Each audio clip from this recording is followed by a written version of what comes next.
साथियों, welcome back. आप सभी लोगों का बहुत बहुत स्वागत है मेरे यूट्यूब चैनल। आज संडे है, रविवार। मंडे टू सैटरडे हमने सब्जेक्ट विषय वस्तु को पढ़ा, जिसका उद्देश्य था एग्जाम में सफलता प्राप्त करना और विषय वस्तु को समझना।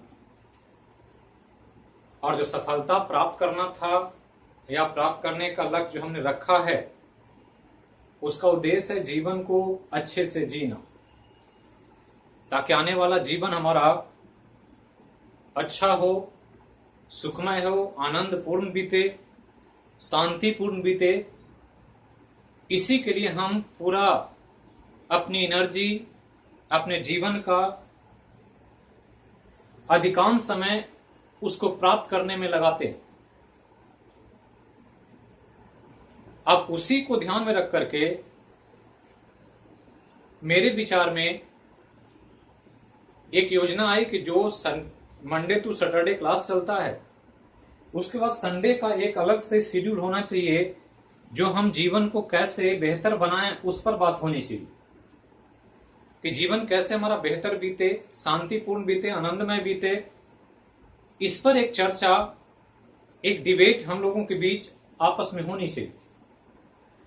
हमारा आपस में जो विचार है उसका आदान प्रदान होना चाहिए, ताकि हम एक किसी निष्कर्ष पर पहुंच सकें कि जीवन जो हमारा चल रहा है उसका उद्देश्य क्या है और किस रूप में हम जीवन को ले जाना चाहते हैं।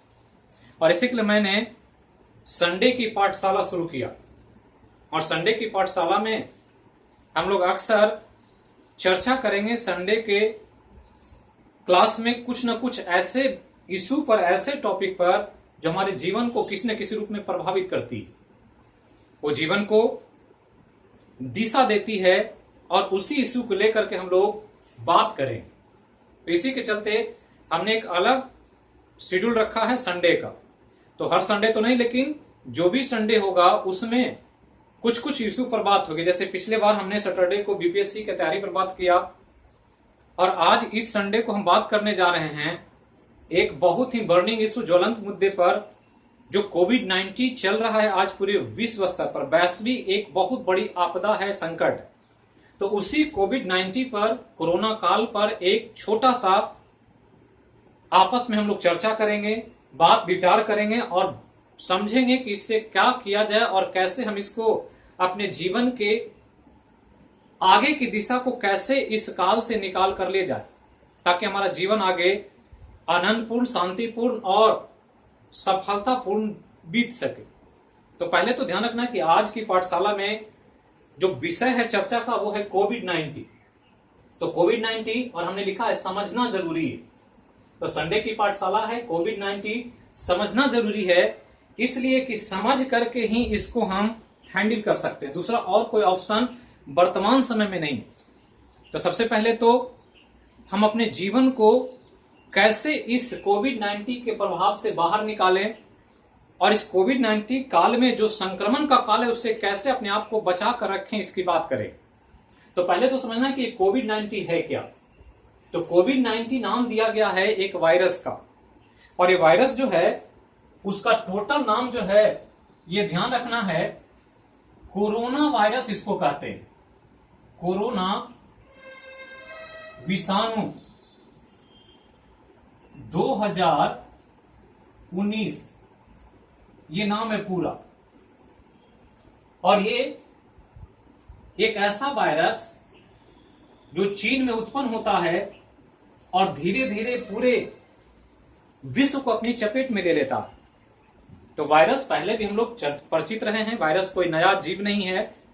वायरस की खोज बहुत पहले इवानोव्स्की ने किया था, और कोरोना से भी पहले से परिचित है। कोरोना एक फ्लू वायरस होता है, जिसके कारण सर्दी, जुकाम, बुखार, खांसी ये सब होना एक कॉमन प्रक्रिया हुआ करती थी पहले।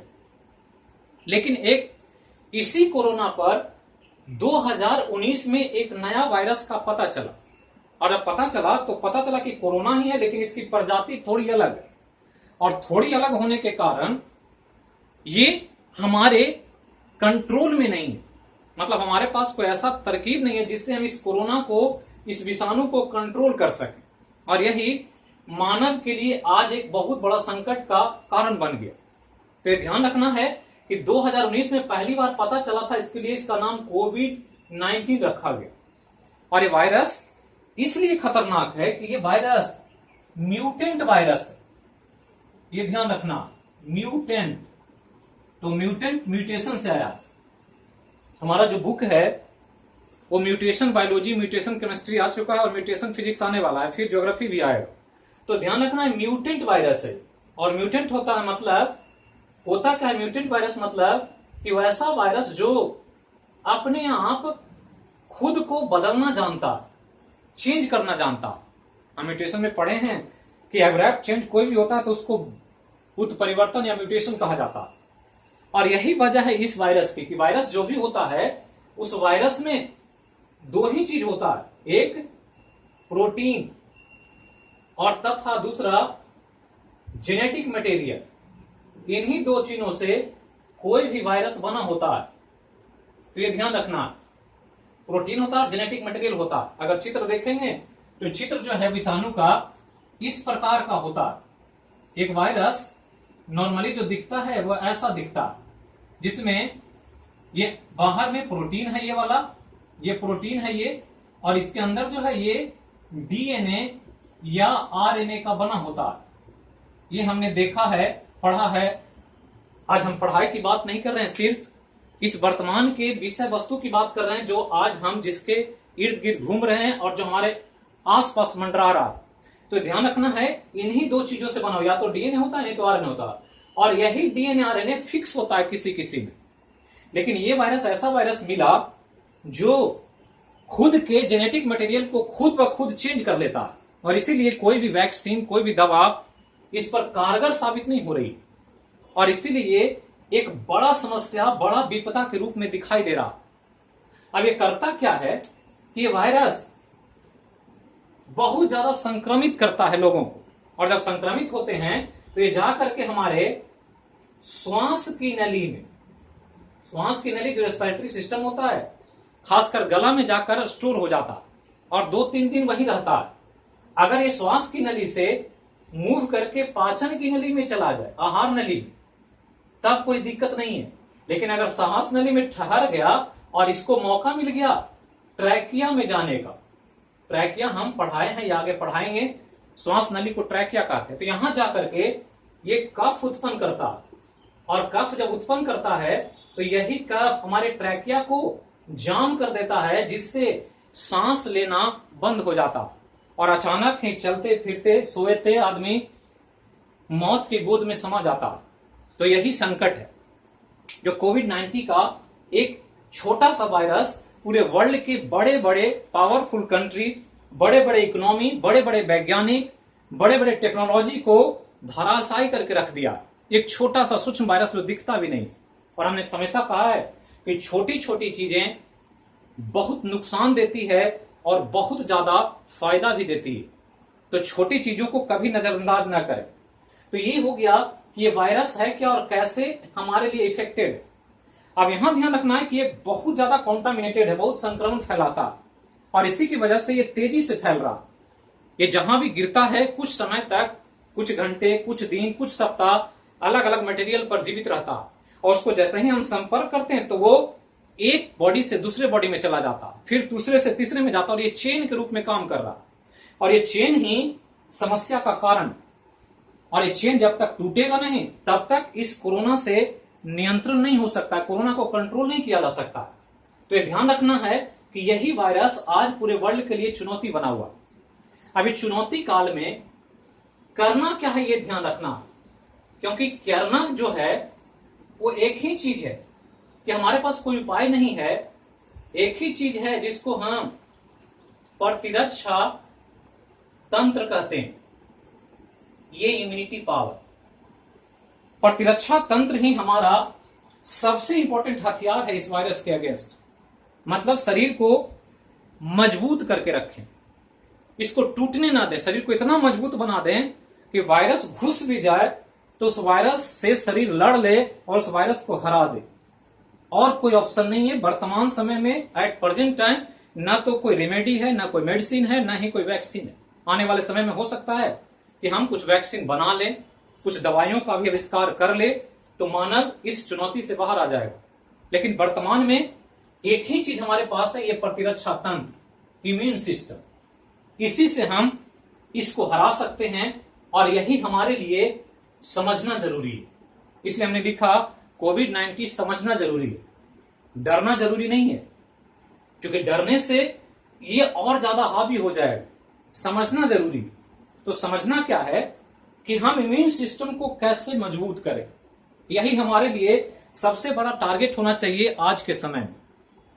अब ये सब प्रतिरक्षा तंत्र को जो मजबूत करने की बात है, इसको मजबूत करने का जो मैंने अनुभव किया और बहुत सारे लोगों से बात किया, कुछ डॉक्टर से भी बात हुई, कुछ हॉस्पिटल्स के मेंबर से भी बात हुई, कुछ लैब टेक्नीशियन से भी बात हुई, कुछ ऐसे पेशेंट से भी बात हुई जो कोरोना से संक्रमित हैं, और लगातार कुछ न कुछ कन्वर्सेशन होता रहता।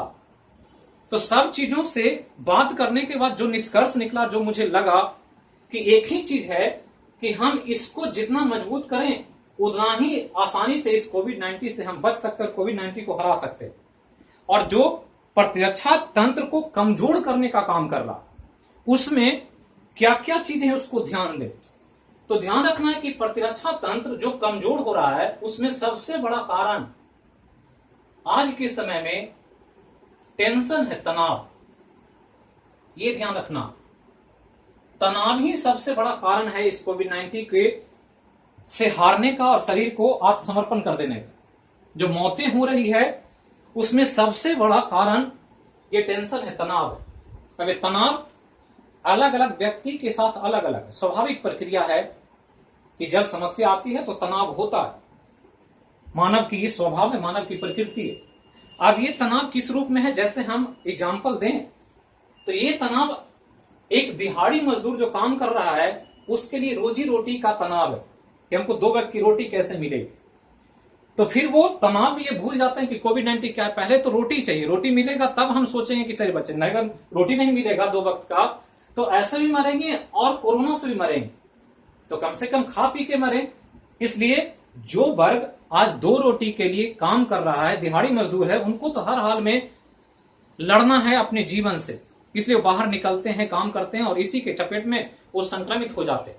तो एक तो तनाव जो है ये आर्थिक तनाव है, ये ध्यान रखना।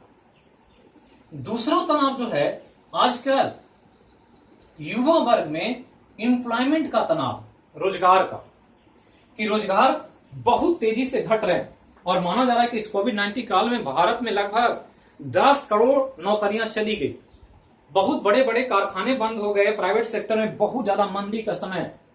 बहुत सारे शोरूम्स ऐसे हमने संपर्क किया जिसमें पूरी तरह से रिसेशन का दौर है, रोजगार बिल्कुल कम हो गया।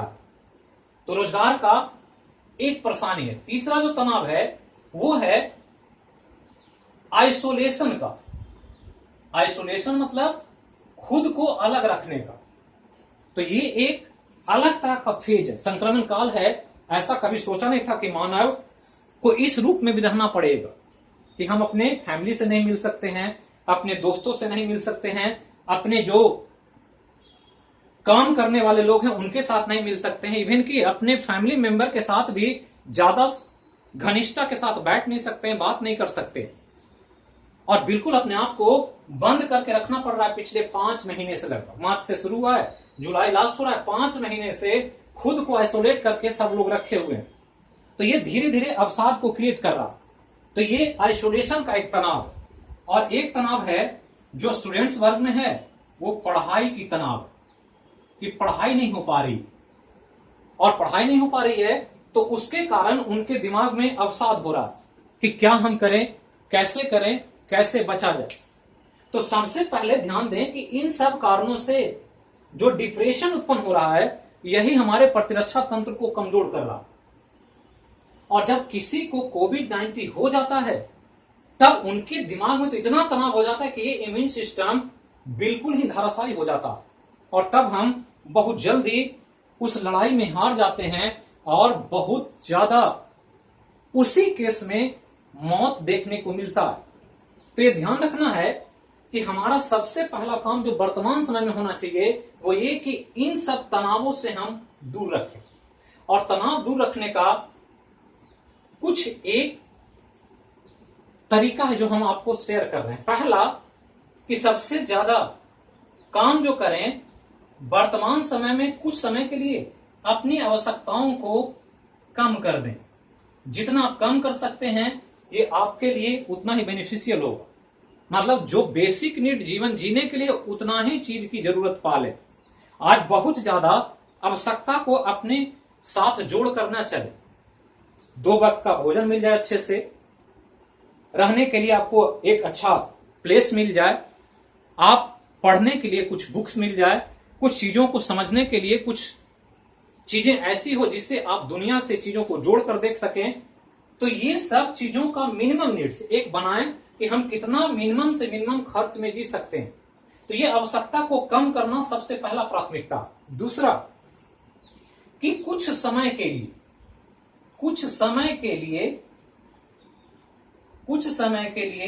अपने सपनों और महत्वाकांक्षाओं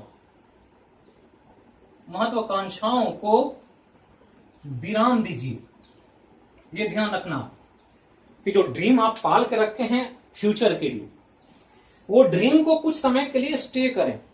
सपना पूरा होगा लेकिन वो इस समय सोचने का वक्त नहीं है। पहला तो कि अपने सपनों को और अपना जो एम्बिशन है उसको कुछ समय के लिए विराम दे दीजिए कि 6 महीने साल भर अभी कुछ नहीं सोचना है, न कोई प्लानिंग करनी है, न कोई योजना बनाना है, न ही हम आगे के सपनों पर काम करना है। खुद को अपने आप में कन्फाइन करके रखना है, सीमित करके रखना कि जो भी होगा वो बाद में होगा, अभी कुछ नहीं करना। तो ये ध्यान रखना। तो ये 2 इंपॉर्टेंट पॉइंट कि आवश्यकताओं को कम करें और अपनी महत्वाकांक्षा और अपने ड्रीम्स को कुछ समय के लिए विराम दे दें। इतना अगर करते हैं तो आप बहुत हद तक तनाव से बाहर आ जाएंगे। और जैसे ही तनाव से बाहर आएंगे प्रतिरक्षा तंत्र आपका काफी स्ट्रांग होगा और इसके द्वारा आप कोविड-19 से लड़ सकते हैं। अब ये बात हो गई जो कोविड-19 का प्रभाव है जिसके कारण ये सब तनाव आ रहा। इसके अलावा भी कई तनाव है, खासकर भारतीयों के लिए। जनसंख्या का उच्च दबाव है, रोजगार की कमी है, आर्थिक स्थिति बहुत खराब है, मेडिकल फैसिलिटी और खराब है। इतने बड़े जनसंख्या के लिए वेंटिलेटर या एक आइसोलेशन बेड उपलब्ध कराना सरकार के लिए चुनौती हो रहा। इवन की टेस्ट नहीं हो पा रहा प्रॉपरली। तो इन सब की वजहों से तनाव हमारे लिए और ज्यादा, इसलिए हमें और ज्यादा सतर्क रहने की जरूरत है कि अगर हम सतर्क नहीं रहेंगे तो समस्या और गंभीर हो जाएगी और ये चेन और तेजी से स्प्रेड होगा और ये स्थिति में आ जाएगा कि कोरोना एक विस्फोटक परिस्थिति को उत्पन्न कर देगा। तो ये चीज को ध्यान रखें। और इसके अलावा ध्यान दें कि आप एक जो हमारा भारतीय संस्कृति में कल्चर है उसको आप अपनाने का प्रयास करें। एक योग तथा प्राणायाम, ये 2 हथियार ऐसा है जिससे आप इम्यून सिस्टम को बहुत अच्छे से स्ट्रांग कर सकते हैं। और ये दोनों अगर करते हैं तो निश्चित तौर पर कोरोना से आप विजय पा सकते हैं। और इसमें किसी भी चीज की जरूरत नहीं है, आप आइसोलेशन में रह करके योगा प्राणायाम को अपनाएं और इसके द्वारा आप इस प्रतिरक्षा तंत्र को इतना स्ट्रांग कर सकते हैं कि कोरोना वायरस तो बहुत छोटी विषाणु है, इससे बड़ी बड़ी विषाणु को भी आप मात दे सकते हैं। जिसमें 3-4 महत्वपूर्ण योगा और प्राणायाम आप अपने डेली रूटीन में लाएं। जिसमें सबसे पहला काम है कि आप जो हैं एकदम प्रातःकाल उठें और उठ करके योगा प्राणायाम को अपनाएं। जिसमें ध्यान रखें कि 5 PM क्रॉस करके कोई भी ना जाए, मतलब 5 PM तक आप बेड छोड़ दें।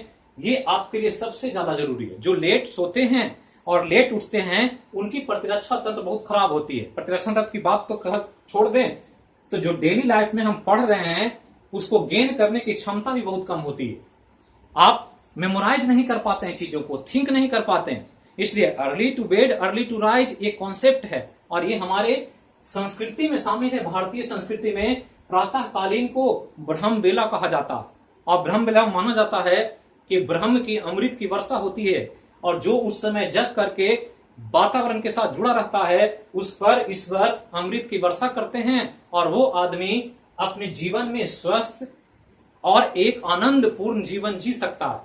तो इस रूप में ध्यान दें, 5 PM तक बेड छोड़ दें और प्राणायाम करें। और प्राणायाम में 3-4 प्राणायाम बहुत इंपॉर्टेंट है, वो ध्यान रखना है। पहला तो कि भस्त्रिका करें, तो भस्त्रिका 1 नंबर पर। दूसरा अनुलोम विलोम करें, अनुलोम विलोम।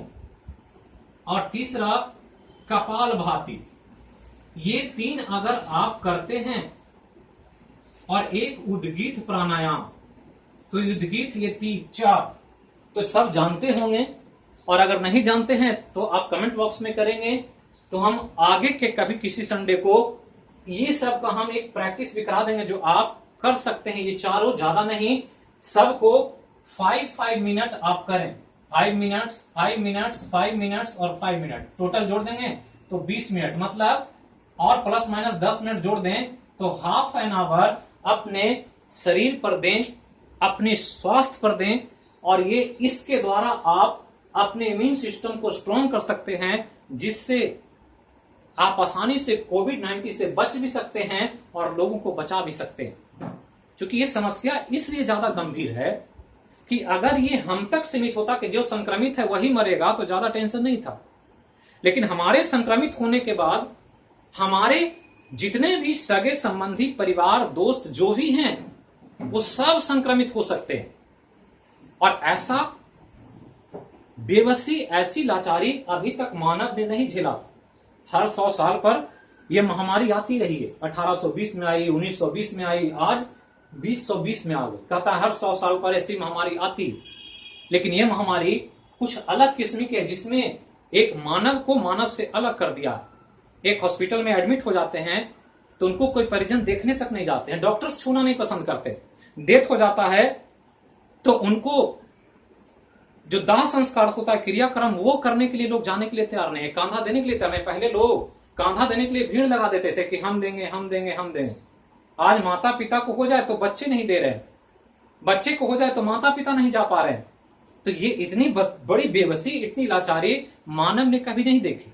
और लाचारी तो इससे समझें कि अमेरिका जैसा पावरफुल कंट्री भी बेबस है, लाचार है, जबकि उसके पास किसी चीज की कमी नहीं है। पावर के, पैसे की, इकोनॉमी की, मेडिकल फैसिलिटी की, दवाओं की, सब कुछ है, फिर भी लाचार है, क्योंकि अभी तक इसको कंट्रोल करने का कोई साधन नहीं। तो इतना करें, भस्त्रिका करें, अनुलोम विलोम करें, कपालभाति करें, उद्गीत करें। ये ध्यान रखें कि ये कोविड-19 ही नहीं, आपके पढ़ाई में भी काफी इंप्रूवमेंट लाएगा। आपकी मेमोरी पावर बढ़ जाएगी, आपको सोचने की शक्ति बढ़ जाएगी, तर्क शक्ति बढ़ जाएगी, आप जो लिखते हैं किसी चीज को एक्सप्लेन करने की क्षमता बढ़ जाएगी और एक आनंद पूर्वक स्वस्थ जीवन जी पाएंगे आप। और ये ध्यान रखना है सबसे बड़ा बात कि अगर हम आज जद्दोजहद में ये भूल जाएं कि हमको सब कुछ प्राप्त करना है, चाहे जो भी हो जाए, तो अगर प्राप्त करने के चक्कर में अगर ये संक्रमण हो गया तो ये प्राप्त करने के बाद भी कुछ हासिल नहीं होगा। आज पटना का स्थिति है कि एक डॉक्टर संक्रमित होता है और वो डॉक्टर, पैसे की कोई कमी नहीं है, उसको सोर्सेज की कमी नहीं है, लेकिन फिर भी उसको किसी हॉस्पिटल में एडमिट नहीं हो पाते हैं और एडमिट करते करते उनकी दम घुट जाती है और जान चली जाती है। तो ऐसे पैसे किस काम के कि जिस पैसे के लिए हम भाग रहे हैं वो पैसा हमारे लिए इस चीजों से बचाने का काम नहीं कर पा रहा। तो पहले हम अपने आप को सेफ करें, इस कोविड-19 से बचने का प्रयास करें कि हम इन सब को पालन करके, इन सब चीजों को छोड़ करके, विराम लगा करके, प्रतिरक्षा तंत्र को मजबूत करके इससे बच सकते। भोजन में बहुत सारे टिप्स आपको दिए गए हैं, हर दिन सोशल मीडिया पर, हर चैनल पर यही चीज बताया जा रहा है कि क्या करना है, क्या नहीं करना। और इसमें सबसे ज्यादा जरूरी है ये कि प्रतिरक्षा तंत्र का सबसे बड़ा फलसफा है खुश रहना। ये बहुत जरूरी है, यही सबसे बड़ा फलसफा है जीवन। मानव ने जब मानव को बनाया तो अन्य जानवरों में और मानव में एक ही चीज फर्क रखा कि मानव खुश होता है तो मुस्कुरा सकता, जानवर नहीं मुस्कुराता है कभी। और यही मानव और जानवर में फर्क बनाया ईश्वर ने। और ईश्वर ने मनुष्य को इसलिए बनाया कि मनुष्य खुश हो तो मुस्कुराए, और जब मुस्कुराता है तो कहा जाता है कि भगवान उस पर अमृत की वर्षा कर रहे हैं। लेकिन इस मुस्कुराहट को हमने छीन लिया और अपने भागम भाग की जिंदगी में, कैरियर को प्राप्ति की दौड़ में ये भूल गए कि हंसना कितना जरूरी है। अगर हंसते नहीं हैं, तनाव होता है, तो तनाव में ये प्रतिरक्षा तंत्र कमजोर होता है। और कोविड-19 में एक चीज ध्यान रखना है कि ज्यादा मौतें तनाव की वजह से, कि जब संक्रमण होता है तो वो इतने ज्यादा तनाव में आ जाते हैं कि उनका सारा बायोलॉजिकल सिस्टम ही कोलैप्स कर जाता। तो खुश रहें हमेशा, कभी भी तनाव को अपने आसपास फटकने ना दें। और वो तभी होगा जब हम आवश्यकताओं को सीमित करेंगे और अपनी महत्वाकांक्षा और सपनों को कुछ दिनों तक विराम दे दें। 6 महीना और 6 महीना 7 महीना जो भी होगा, अपने आप को बचा के रखें। जब जीवन है तभी है। कहा जाता है कि ना रहिए जीव तो का खाइए घी, कि जीव रहेंगे तभी घी खाएंगे। जी ही नहीं रहेगा, जीवन ही नहीं रहेगा, तो घी मक्खन तेल जो भी कमा रहे हैं कर रहे हैं उसका कोई मीनिंग नहीं है, किसी भी चीज का कोई इंपॉर्टेंस नहीं है। और ये हम इसलिए कह रहे हैं कि हम एक नागरिक हैं भारत के, और मां हमारी भारत मां हमारे लिए मां के समान है, और उस भारत मां को बचाने की जिम्मेवारी हमारे ऊपर। और ये तब बचा सकते हैं जब खुद को हम संक्रमण से बचा लें। आज ये भी एक बहुत बड़ा फर्ज है देश के लिए, क्योंकि देश जिस सरकार पर खड़ा है, अगर एक एक मानव, एक एक नागरिक इसका ध्यान नहीं रखा, पालन नहीं किया, तो कोई सरकार, कोई भी सिस्टम इस चीज से लड़ नहीं सकती है और ना ही इससे बचा सकती। तो फर्ज हमारा है, एक एक व्यक्ति का दायित्व है कि इस भारत मां की गरिमा को बचाएं, इसके अस्तित्व को बचाएं, और आगे हम जो भी काम करें इससे बचकर करें और इसके संक्रमण को, चेन को तोड़ने में अपनी अपनी भूमिका निभाएं। तो ये ध्यान रखना। तो भारत माता की संतान है और मां सबकी सबसे सर्वोपरि, सबसे ऊंचा स्थान रखती है। कृष्ण भगवान मैया कहते थे, और मैया का कितना बड़ा रोल है आप महाभारत में देखे होंगे। तो इस मैया को बचाने का दायित्व हमारे ऊपर। तो ध्यान रखना है कि ये कोविड-19 बहुत छोटा वायरस है, बहुत जल्दी खत्म भी हो जाएगा। बस थोड़ा सा धैर्य रखें, पेशेंस बना के रखें और काम करते रहें, अपने आप को बचा करके। जब तक बहुत जरूरी ना हो तब तक घरों से बाहर ना निकलें और अपने आप को दूर रखें। सारा गाइडलाइंस पता है, कुछ आप अनोन नहीं है, बच्चे नहीं हैं, सब कुछ पढ़ रहे हैं। बस यही है कि उसको फॉलो करने का प्रयास करें। कार्य योजना बनाना बहुत आसान होता है, उसको इंप्लीमेंट करना बहुत कठिन होता है। अगर इंप्लीमेंट कर पाए, उसको खुद पर लागू कर पाए, तो हम सफलता प्राप्त कर लेंगे और फिर से भारत की फिजाओं में, इन वादियों में, खुली हवाओं में घूम सकेंगे, खेल सकेंगे, आनंद पूर्वक जी सकेंगे और जीवन के सभी सपनों और महत्वाकांक्षाओं को भी पूरा करेंगे। तो ध्यान रखना है, आज पूरी तरह से इस कोविड-19 पर ही हमने फोकस करके आपको चीजों को बताया। कोई ऑप्शन नहीं है, कोई विकल्प नहीं है, समझना जरूरी है। और समझने का 2 ही मार्ग है, अपने आप को किसी के संपर्क में जाने से रोकें, खुद को भी बचाएं, और अपने अगर संक्रमण का खतरा लगे तो दूसरे को संक्रमित होने से बचाएं।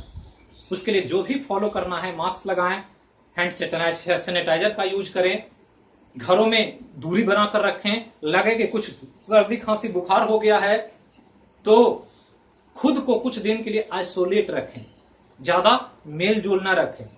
परीक्षा का तनाव दिमाग पर न रखें। अभी 6 महीना कोई भी एग्जाम नहीं होने जा रहा, हम पढ़ाई को जारी रखें। कोई भी एग्जाम अभी होगा नहीं, तो एग्जाम के लिए हड़बड़ाएं नहीं, पढ़ाई कंटिन्यू रखें। और कोविड-19 में स्टूडेंट्स के लिए तो वरदान है कि वो अपना जो समय खाली बीत रहा है वो अपने कमजोरियों को दूर करने में लगाएं। ज्यादा से ज्यादा पढ़ाई पर फोकस करें। जितना ज्यादा पढ़ाई कर पाएंगे उतना ज्यादा आपको इस लॉकडाउन के बाद उसका लाभ मिलेगा। तो यही करें जो हमने बताया है, इतना काम करें। इसके द्वारा हम कोविड-19 से भी बच जाएंगे, खुद को भी बचा लेंगे और देश को भी सुरक्षित रख पाएंगे। इसी के साथ फिर मिलेंगे हम क्लासेज में, जो चलता है एज यूजुअल 4 बजे। तो थैंक यू। जहां रहें स्वस्थ रहें, सुरक्षित रहें।